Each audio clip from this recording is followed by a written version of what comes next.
வணக்கம் மக்களே. இப்போ விஜி கிச்சனில் என்ன பார்க்க போகிறேன்னா எக் பிரியாணி செய்ய போகிறேன். ஃபஸ்ட்டு பிரியாணி அரிசி 2 டம்ளர் போட்டு முதல்ல கழுவி வச்சிடலாம். கழுவி ஊற வச்சுருங்க. நான் 2-3 தடவை கழுவிக்கிறேன்.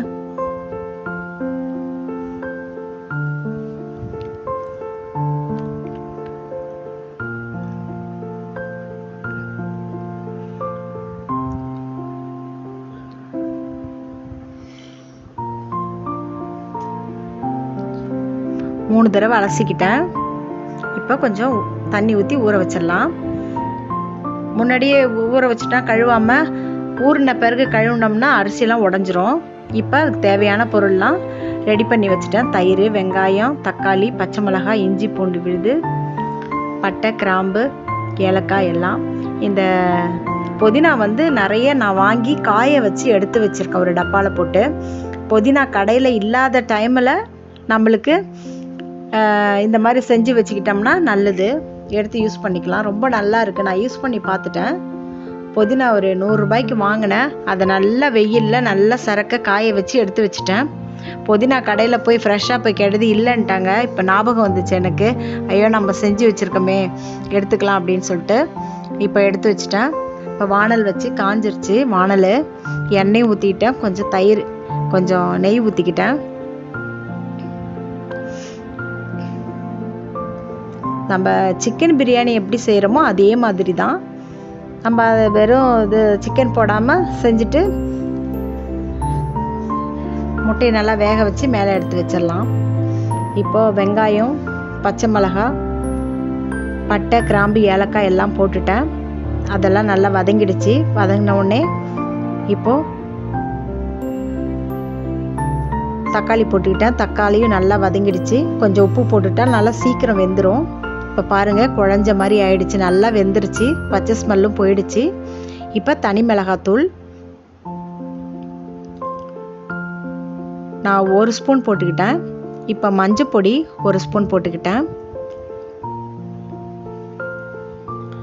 பிரியாணி மசாலா தூள் 1 ஸ்பூன் போட்டுக்கிட்டேன். போட்டு நல்லா வதக்கிடுங்க. கொஞ்சம் தயிர் ஊற்றிக்கலாம். ஒரு 1/4 டம்ளர் அளவுக்கு தயிர் ஊற்றிங்க. அப்போ தான் ரொம்ப நல்லாயிருக்கும், பொல பொலன்னு வரும். ஏன்னா நெய்யும் சேர்த்துருக்கோம், ரொம்ப நல்லாயிருக்கும் ரைஸு. இப்போ எலுமிச்சம்பழம் புழிஞ்சு விட்டுக்கலாம்.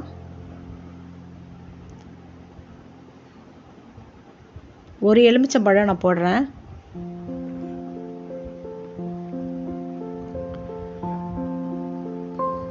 இப்போ கொத்தமல்லி கடைச்சிது, கொத்தமல்லி கொஞ்சம் போட்டுக்கலாம்.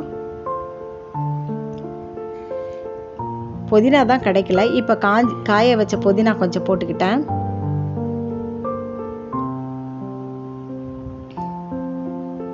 போட்டு நல்லா கிளறி விட்டுருங்க. நல்லா ஸ்மெல் வருது பாருங்க. இப்போ நம்ம தேவையான அளவுக்கு தண்ணி ஊற்றிக்கலாம்.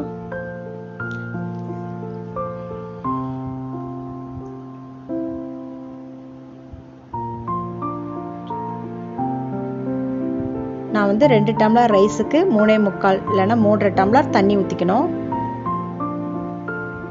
உப்பெல்லாம் கரெக்டாக இருக்குது. மூடி வச்சுருங்க. கொதிச்சிருச்சு நல்லா. இப்போ ஊற வச்ச பிரியாணி ரைஸை போட்டுக்கலாம்.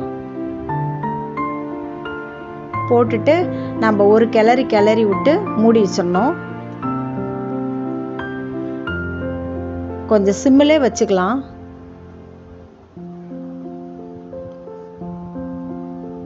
இப்போ ஒரு பாத்திரத்தில் முட்டை ஒரு 5 முட்டை இருந்தது, அதையும் நான் வேக வச்சு வச்சுருக்கேன். இப்போ நெய் கொஞ்சம் ஊற்றிக்கலாம்.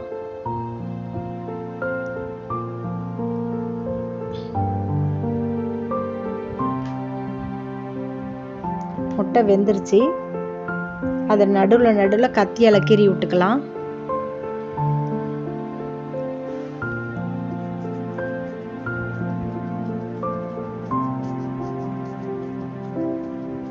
எல்லா முட்டையுமே இதே மாதிரி கீறி விட்டுருங்க. அதுக்குள்ளே அந்த பிரியாணி ஸ்மெல்லாம் உள்ளார போகும். அந்த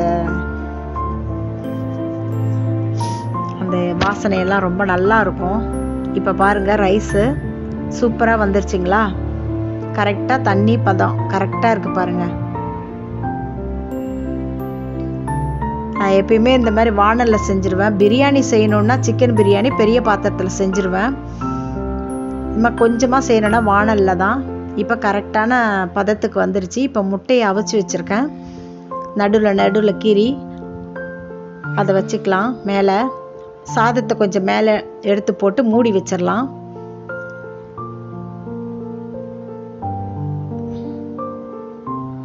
இதுக்கு ரைத்தா செஞ்சுக்கலாம். வெங்காயம், தயிர், உப்பு கூடயும் போட்டுக்கலாம். அதில் உப்பு போடலாம், இல்லை போடாமலும் இருக்கலாம், நல்லாயிருக்கும். இப்போ ரெடி ஆயிடுச்சு பாருங்கள் எக் பிரியாணி. ரைஸே சூப்பராக இருக்குது பாருங்கள். தனித்தனியாக வந்திருக்கு பாருங்கள். நல்ல ஸ்மெல்லு. ஏன்னா புதினாவை இது மாதிரி வீட்டில் நீங்கள் செஞ்சு வச்சிங்க சூப்பராக இருக்கும். நல்லா காய வச்சுங்க. அது மாதிரி கொத்தமல்லியும் செய்யலாம்.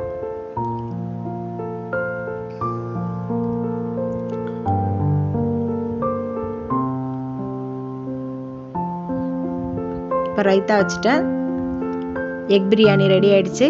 இந்த பிரியாணி உங்களுக்கு பிடிச்சிருந்ததுன்னா மறக்காமல் லைக் பண்ணுங்கள், சப்ஸ்கிரைப் பண்ணுங்கள், கமெண்ட் பண்ணுங்கள். தேங்க்யூ.